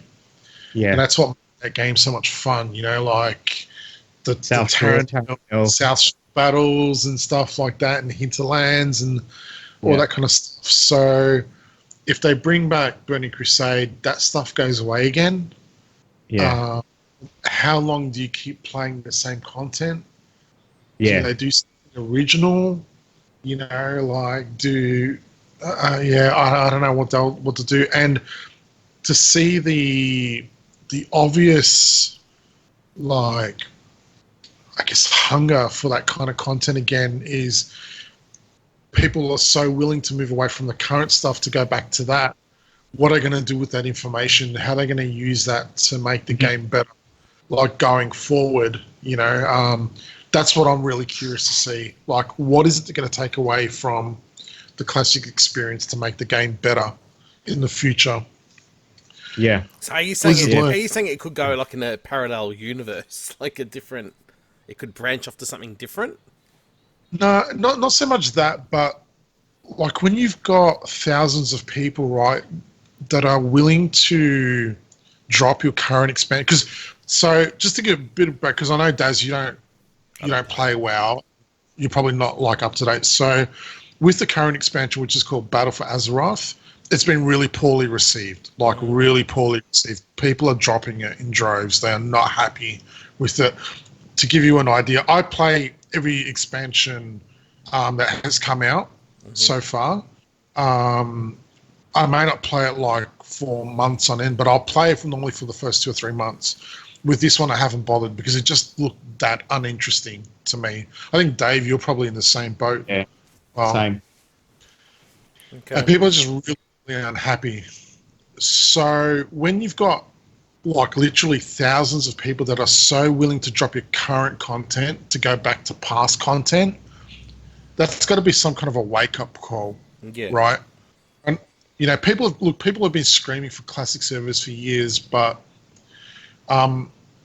so what I'm just really curious to see is like, what are they've got this information, they've got this player base that are telling them, we don't like what you've given us now, we like this more. What do you do with the future expansions for the game? Do you kind of try and revert some of the changes that people are clearly unhappy about? Do you try to go back to making it harder like it used to be? Or do you just ignore that and just trying to appease the bigger player base? Like, yeah, and so you've got that portion, but then you've also got this classic mode, right, which is the vanilla game. What do you do with that? Do people keep just playing that now for years on end? Eventually, like, move the classic experience forward and then release the other expansions for it. So, but if you do that, is it still really classic after that, or? Well, it wouldn't be. Yeah, that's what I mean. But like, how long are you going to play the same old content for? You know, like, that's the thing with MMOs. You need to keep giving people something to do, because if you don't, they get bored. Yeah. Right. So it's going to be just really curious to see like what Blizzard does going forward with WoW. And I hope they make it better, man, because I love that game so much. But yeah, I need a reason to go back to it. Like, for me, classic's not it. But yeah, I'm just really keen to see what they learn, if they learn anything at all, or they just dig their heads in this. I hope not, but yeah. Okay. Yeah, I think challenge is one thing that people really wanted again. They want, because when you have challenge, the reward feels greater, right? Yes, Okay. exactly right. If you worked hard for a shitty piece of gear, it was like, yes, I got it, and you equip it, and it's like, it feels good. Not, I do a simple quest, and suddenly I've got a blue item or a purple item on me, and it automatically scales as I level, and, everything has been done for a reason, I guess, throughout the expansions, because I guess we've wanted more features and more content, the ability to, convert our gear, make it look differently, slot it differently, blah, blah, blah. But at the same time, you lose part of the core of what was awesome about the game back in the day. Yeah, exactly. And one of the problems is that Blizzard they've been inconsistent with what they've done. So, like, just for an example, right? So with not Legion, the name escapes me now, but the Legion from Mists, they introduced like Raid Finder and stuff like that, right? So you could do that with random people, queue up for raids. You could get decent gear from it, but it wasn't the best, obviously, and it wasn't supposed to be the best. The best is still reserved for, the hardcore raiders, so to speak. Yeah. Then after that, they took that gear away. So it was like, okay, so now if I'm someone that doesn't have friends that play, for whatever reason, I may not be in a guild or whatever. If I do these raids now, I'm not being rewarded for it. So it's just inconsistent from expansion to expansion. So like if I've spent because the expansions last, say, 2 or 3 years, right? So if I play a certain way for 2 years, and then all of a sudden you yank that away from me, like, I'm not going to be happy about it, right? And that's where they've been biting themselves in the arse from each expansion to expansion, because it's just not being consistent enough. And that's same. Yeah, I was just going to say the same goes for actually the character balance as well, right? So they've rebalanced the characters. Pretty much the routine is they release them. There's always, with each expansion, they do a rebalance. It's always fucked up in some way, shape, or form, and then they spend half the expansion fixing it up again, and it's frustrating. Exactly, and then you could play an entire expansion as a warlock and do top DPS in your raiding guild, and be on top, and then all of a sudden the next expansion comes out and they say, yeah, you know what, you guys were a little bit too strong last one. Look, we're going to tone you down a bit, but you're still going to be good, and then you go from being the top to the worst. Now all of a sudden that character that you've put all that time into has well, I don't want to play this. I don't want to be bottom. Yes, because then, I don't know if you raided a lot, Dave, but raiding guilds can be brutal. It's serious business for them. So if you're not bringing anything to the table, you don't get to raid. You have to sit out while your other mates get to get to go in ahead of you.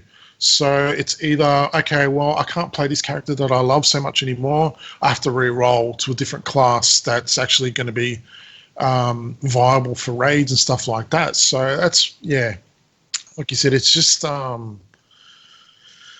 yeah, it's gotten to a point now where it's obviously frustrated a lot of people, and yeah, then now they're trying to go back to the previous past experience because that's when it was more fun to them. So, like I said, it's interesting to see going forward what's going to happen.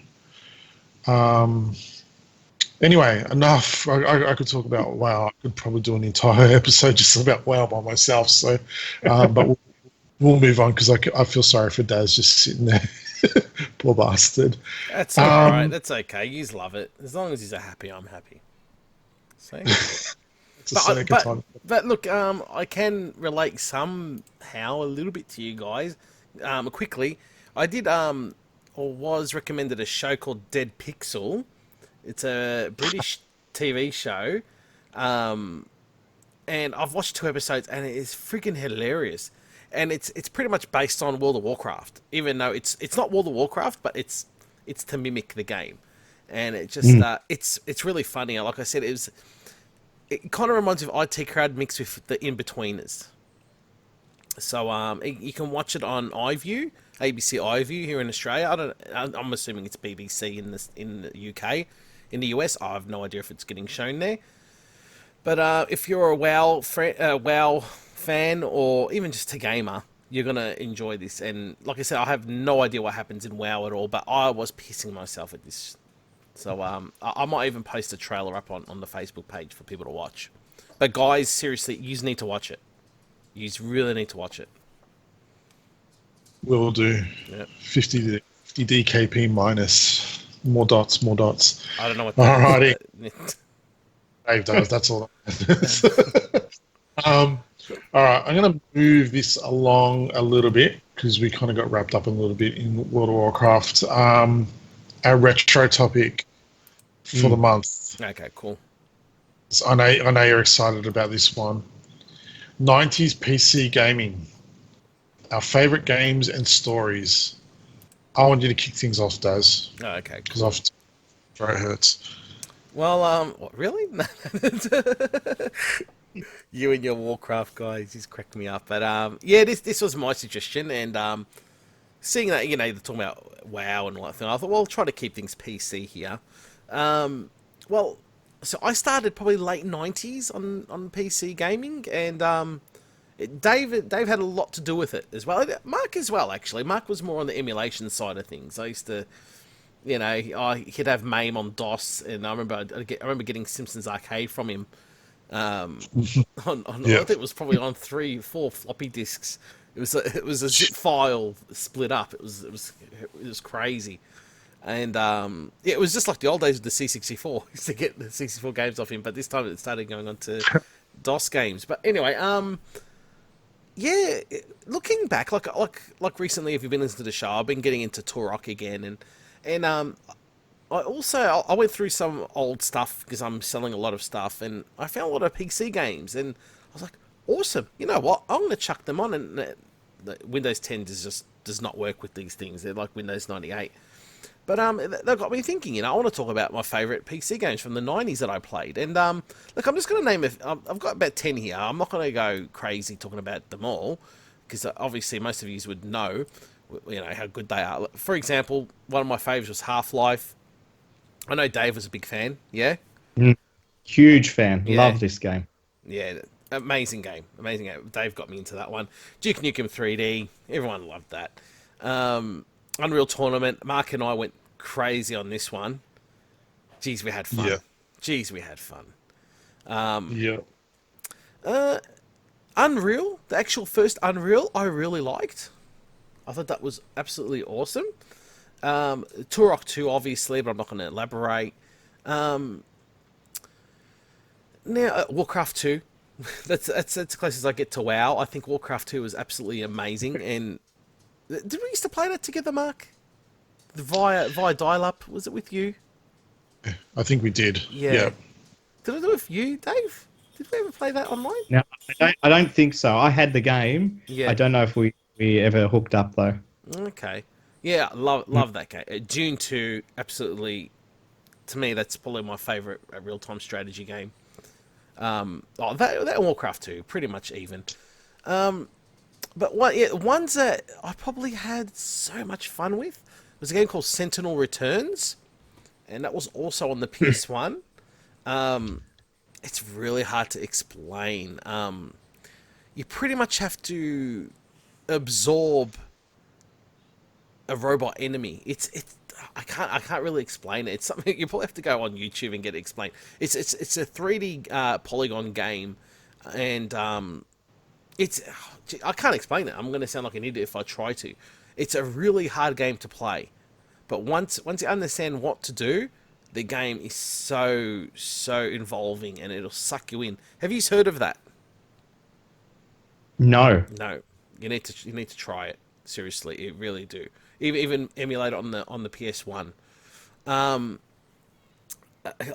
enough, I really liked car games on Windows for some reason. And I ended up getting a steering wheel as well. I don't even know where it is. I probably threw it away. There was a game made in South Australia, actually, by Ratbag. It was a game called Power Slide. Did you play that one? That sounds familiar. You know, I loved it that much. I ended up buying it on GOG because I couldn't get my disc version to work. I remember looking so pretty back in the day. Now, yeah, it hasn't aged too well. But you know what? The playability is still there, and it was a lot of fun. It reminds me of how can I say? It's like an off-road racer, but it's set in the future. It's like a dystopian future, like a Mad Max, you could say. Say it's like Mad Max but racing. Really, really underrated. Really, really good game. Next one I loved Need for Speed High Stakes. I played the shit out of that game, especially with a steering wheel. Absolutely loved it. So Did we ever play that together, Daz? I don't at one know. of those games? I don't know, man. I honestly don't know. I can't remember.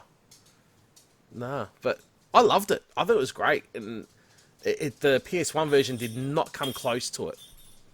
And last but not least, the Neverhood. Did you ever play that one? No? Oh. I've heard of it, but I haven't played that one. It's a either. point and click. It's a point and click game.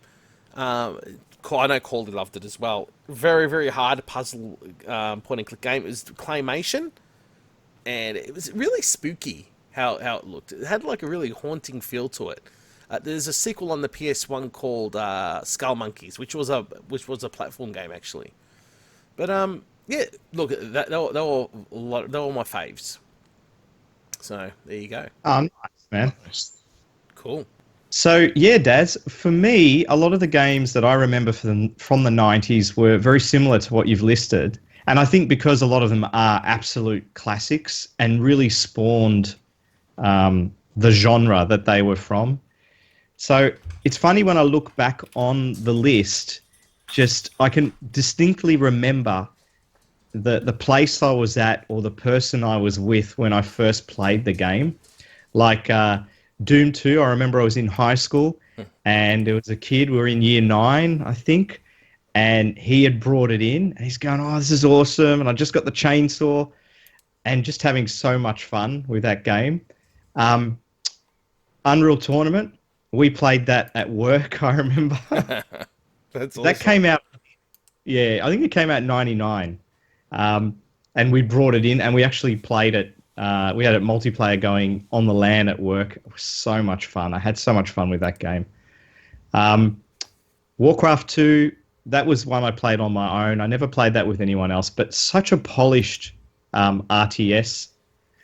And looking back at a couple of RPGs that I really liked, Might and Magic, the Might and Magic series. Oh yeah, you loved that, didn't you? You loved it. Yeah. They were by 3DO, who are now gone. But Might and Magic 7 in particular, for some reason, that one always was a big hit for me. Even though it's got crappy 2D sprites in a 3D world, I still play it to this day. It's that much fun for me. And Heroes of Might and Magic 2. So they were two separate series. One was like a pseudo 3D RPG, whereas Heroes of Might and Magic was more turn-based strategy. They were just absolutely awesome. The other one that you didn't mention was Wing Commander. And I don't know if you ever played Wing Commander 3. I never played them, no. Oh, yeah. I was so impressed by the full motion video in that. It was so cool. Did you ever play that, Mark? No, I always wanted to. Yeah. Yeah, I was never awesome. a copy of. And Quake, when I first got Quake, the music in that was just something I hadn't seen in a game before or heard in a game before. And of course, Half-Life. And I remember I borrowed Half-Life from Futuristic Games, Daz, back in the day. Oh, that's right, yeah. And it was a game I hadn't read a review about it. I mean, back then you read gaming magazines and stuff like that, but I hadn't read anything about it, to be honest. And brought it home, was just blown away by that intro, that first 5 minutes of, going the train. So good. And I can't forget my favorite game of all time, which is System Shock 2. That came out just at the turn of the decade in 99. Amazing game. And really, actually, the twos were such a big hit of the 90s. Dune 2, Warcraft 2, Doom 2. Diablo 2 came out in 2000, so it doesn't technically count. But Command & Conquer was great too, actually. Actually, that was really good too, yeah. There was a lot of good games. So many. And XCOM, I can't forget XCOM. I really liked... I actually liked XCOM 2, which was Terror from the Deep, rather than Enemy Unknown, but awesome turn-based strategy game as well. That's about it for me. Mark? Yeah, cool. As you're going through, you're like retwigging memories in my head. I've actually got some here that you guys haven't mentioned as well. But the first couple, Warcraft 2, Dune 2, I don't need to say enough. I need to say really much more. I probably couldn't even pick between those two, to be honest with you. But yeah, both awesome RTS games. The TIE Fighter series, like all of them, and the expansions, all amazing games. God, I wish they would get like a proper remake with like multiplayer and stuff added on. Oh, that would be so good. Diablo, the first one, not as good as the second, but still a classic in its own right. I've got down here Lemmings. I used to actually love playing Lemmings. Great little puzzle game. It's almost like, it's still kind of relevant to this day. It still pops up every now and then when you least expect it. And then there's a couple of point-and-click games. It's funny, like, when I'm looking through, like, lists of games and stuff like that, like, I never consider myself a big point-and-click fan. Not on a level like Corley's or whatever, but I'm looking. Actually, there's quite a few that I really enjoyed. Sam and Max Hit the Road. Okay. I love that game. It's so good. The humor in it was awesome. Day of the Tentacle. There's another one, and there's another game that I cannot remember the bloody name of it, but I played the hell out of it. It actually came with my my Sound Blaster card. The life of me, I can't remember. But what sticks in my head is like whenever you would quit, it would ask the question, "Do you really want to quit?" And I was like, "Oh my god, it's got like voice and stuff." It's yeah. And then there was a couple of games that another genre that I actually really enjoyed because I was really heavy into soccer at the time. So I used to love my manager sims. So one in particular was Premier Manager 97. I played the hell out of that. And my good friends that used to live down the road from me, we would kind of like compete against each other, even though there was like no actual multiplayer in the game, but just to see like who could do the best with their team. So you take a really shitty team and try to put them all the way up to the Premier League. Spent a hell of a lot of time with that. Another one was Epic Pinball. I don't know if either of you guys played that. We used to like high score challenges for that like all the time on the different tables. That was awesome fun. And the last one that I've got listed on here is the Crusader series. So Crusader No Remorse, and I think it was Crusader No Regret was the other one. Those were sick, like isometric style games as well. There's probably a ton of more. I mean, like Daz mentioned, like Unreal. We played the hell out of that. Quake 2, which I actually didn't play straight away. I actually didn't play that until after I was married. That was like the first kind of multiplayer game that I actually played online as well. So that always has like a special place as well. And there's a ton more that I've forgotten. I know it, but like Daz said, I like it was more of like the emulation side of things for me. It was like being able to play Street Fighter On main and shit, yeah. Like that was like mind blowing. So yeah, all the emulators and all that kind of stuff. But yeah, those were good times, man. So many good games came out in that decade, and there's a ton that we haven't even touched upon. I'm just like looking like at a list online. Like no one mentioned Full Throttle or Grim Fandango, for example, and yeah, heaps more that I'm sure we're forgetting. Monkey Island, Mist. Yeah, exactly. So yeah. It's funny. Actually, we could go quick story. I remember going to a cash converters, and there was this guy. He had a lot of big box PC games for sale. Like they were dirt cheap. They were from it was Werribee cash converters, and and I remember asking, "Oh, do you have blah blah blah?" He goes, "I go, do you have Mist?" He goes, "Yeah, I got Mist." I don't know. He's called that Mist. Even though I was calling it Mist, he would still say Mist. I'm like, dude, I feel like saying, dude, you an idiot? But yeah, I got Mist. It's here, $5. You're like Mist? And then I can't remember who I was with. They go, do you have Riven? Because it's called Riven. Do you have Riven? He goes, no, I don't have that one. But yeah, Mist, mate, Mist. Mist. Yeah. Yeah. It probably was, to be honest.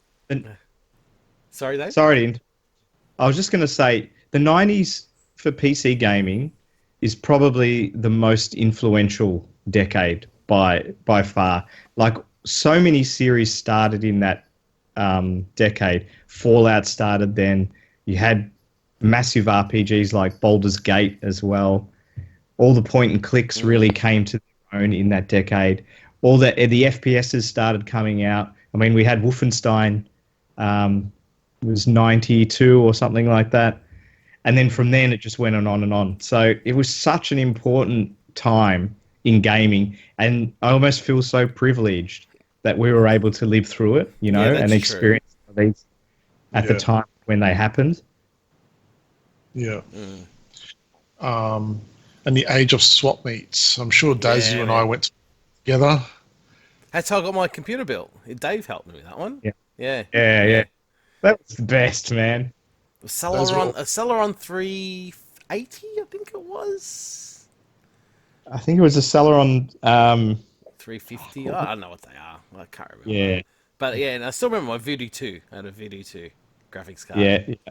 4 megabyte. Does that sound right? I think it could have been 16. The Voodoo 2, the Voodoo 1 was 4. Yeah. I think the Voodoo 2 was 16. Yeah. But that was the beginning of 3D gaming, really. Yeah. Exactly. That was when we started to see. I think it was around the Quake 2 era that we sort of, you could start seeing that game run in proper 3D. And even though, the faces are all blocky and stuff, it was just like, God, that's amazing. Yeah. Mm. My trusty 486 DX266 was like the bee's knees. Oh, wow. With the turbo button, Mark? Do you have a turbo button? Button, yeah, the turbo button that did absolutely nothing.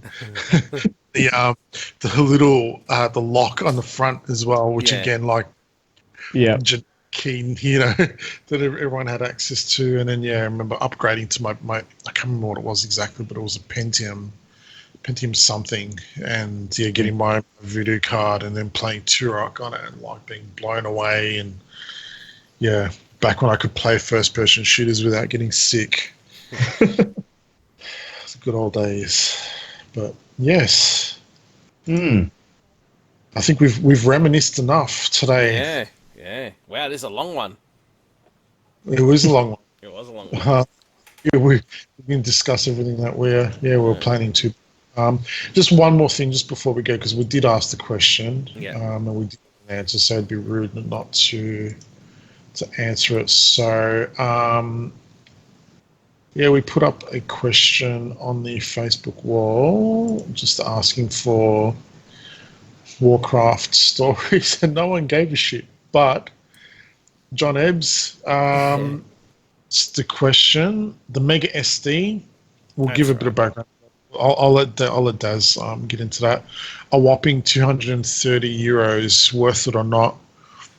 Daz, what's in Mega SD for the uninitiated? Okay, it's a flash card that's got a FPG chip on there that emulates the Sega CD. So you can run Sega CD images via the cartridge port of your Mega Drive. And that's pretty much what it is. Yeah, €230, which is probably close to $400 here, isn't it? Yeah, it is. You know what? It's not worth it. I don't give a shit what anyone says. It's not worth it. And you had Aaron Clementnick after that saying John Ebb Sega CD a whopping 400 plus. So he's trying to look. Sorry, you still can't justify the car even though the Sega CD is worth 400 plus. I don't see the point. Just emulate the friggin' thing. Just emulate it. It's nuts, man. I don't care how purist you are. That's just a joke. It's a lovely bit of kit. I think it's beautiful. There's nothing wrong with the actual cart itself, but that's taking the piss. 230. I don't care what anyone says.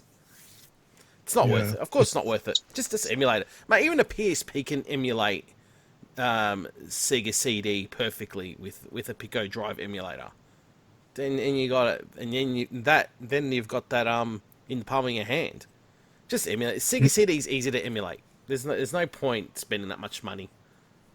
For me, like it's a lot of money to be able to emulate. Like I know you can emulate all the other games as well, but for like a handful of games, really, it's not worth it. Exactly. There's not enough games on there to warrant that much, to charge that much. Yeah. Does it do, stupid question, but does it do 32x as well, or is it just? As far as I know, it doesn't. Okay. But if that's the case, you still need a 32x adapter to run it. So, yeah. Right. Okay. And how many games were there on the 32x? Not a lot either, right? That's not even worth. Yeah. The EverDrive X7 does 32x. Right. But that doesn't do Sega CD. No. Right, okay. I mean, look, there's a lot of good games on the Sega CD, but not to spend that much money. Emulate. Final Fight, but Final Fight's great, yeah, but mate, for that much you can probably buy the board. Who knows? Probably not. The board's actually quite expensive, but just emulate it. That's what emulation's for.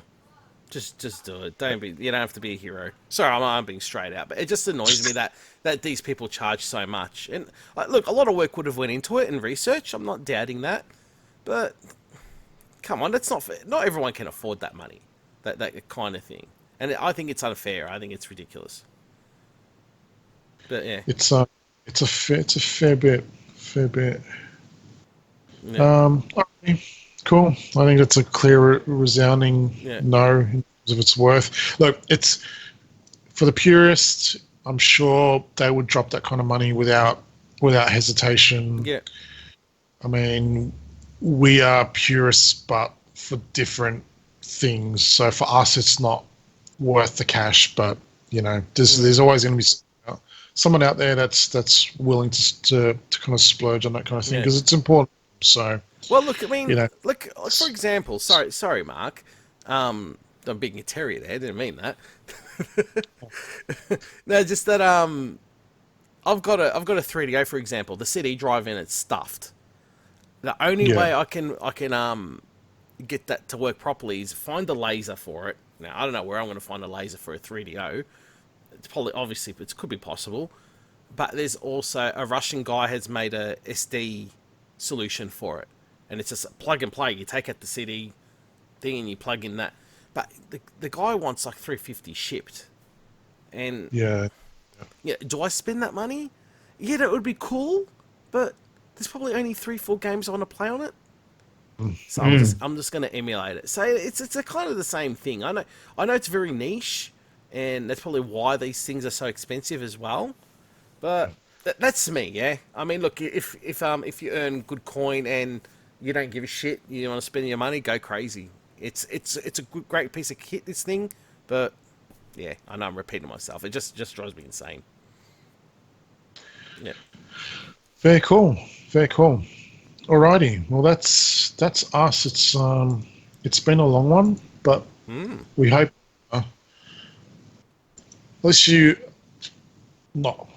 hope you've enjoyed it. Thank you for indulging us as we reminisce about our favorite 90s PC games and World of Warcraft and the stuff. As always, thank you guys for listening. We always do appreciate it. Anyone got any shout outs that they want to give before we wrap things up? Just everyone that listens in and the support we get. Our hits have been quite reasonable. We're very happy with the support, so thank you so much.